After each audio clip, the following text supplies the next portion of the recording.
Israel is considering giving political asylum to Tommy Robinson, and the United States of America is considering offering political asylum to all of us. What sort of a world do we live in under Keir Starmer, under two-tier Keir, when serious Western nations believe that the ordinary population of the United Kingdom are being discriminated against sufficiently by their own government to warrant political asylum? Hello everyone, this is Andre Walker. Thank you so much for watching this video. Please do subscribe and hit the bell notification icon. It's the only way to absolutely guarantee you get all my videos as soon as they are released. Now, I know what people are going to say.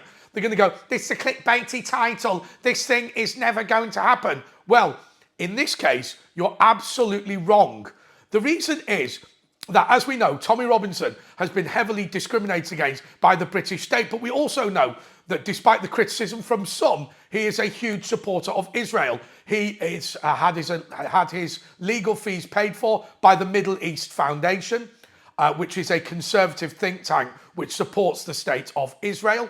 Also, he is a fellow of the David Horowitz Foundation, which is heavily associated with Friends of the Israeli Defence Force. All of these are conservative bodies. Now, it's fair to say the British Board of Jewish Deputies do not like Tommy Robinson and said that he's not welcome at their events. Nonetheless, his support is notable and appreciated by members of the Jewish community. Now, there was some debate when Tommy was out of the country before he arrived back to be thrown in Belmarsh first and then Woodhill second, as to whether he would return to the United Kingdom.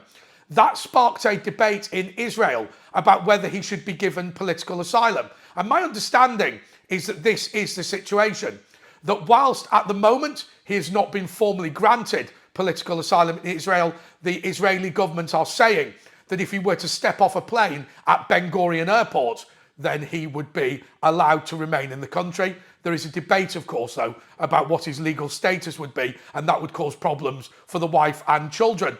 But nonetheless, there is now a debate as to whether to formally extend this to him. And what many people in Israel have told me is that whilst Tommy Robinson is a controversial figure, he has nonetheless been one of the British politicians who has been more supportive of Israel than anybody else. He has stood up and said he was even willing to fight for the country, something that I think it's fair to say David Lammy, Keir Starmer and others would not do.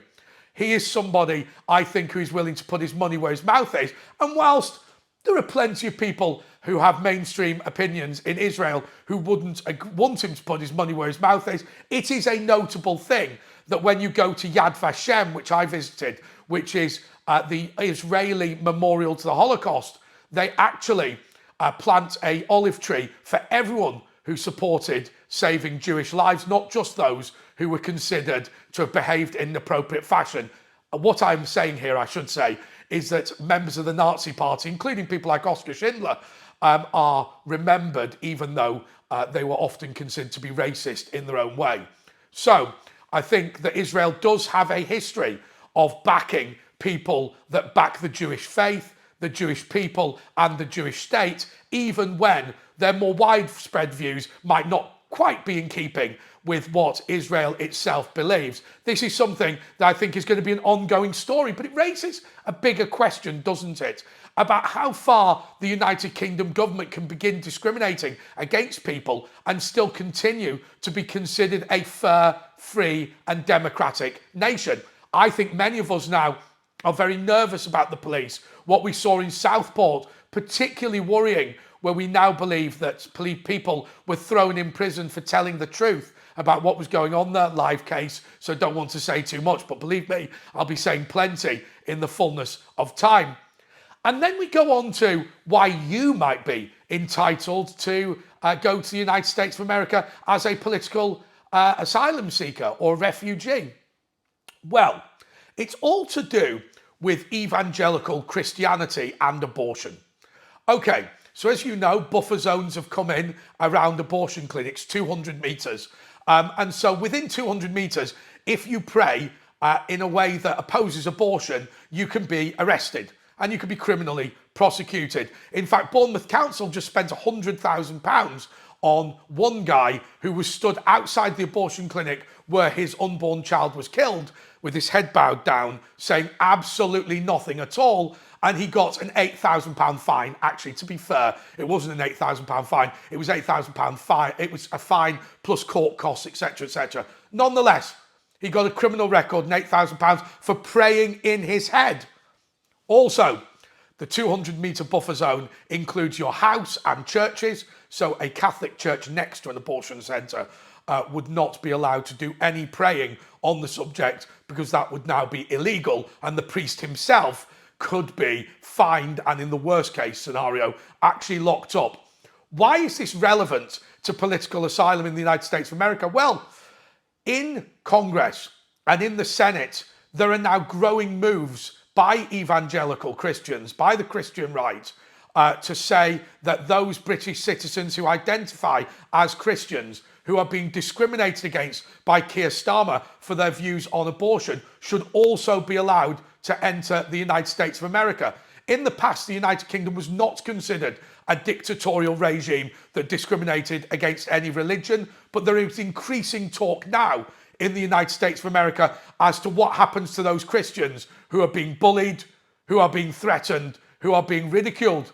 How many times have we seen workers in the NHS banned from wearing a crucifix? How many times have we seen registrars who didn't want to do gay marriage because they are Christians being drummed out of the jobs that they loved? How many times have we seen Christianity mocked on our television whilst Islam is venerated as the greatest force for good in the world? How many times have we seen churches closed? How many times have we seen this country be willing to take refugees from the Islamic world, but not Christian refugees who are being far more bullied and discriminated against in those countries than their Islamic friends? We don't offer political asylum to Christians from Pakistan, probably one of the most discriminated against religious minorities in the world, apart perhaps from the Uyghur in China.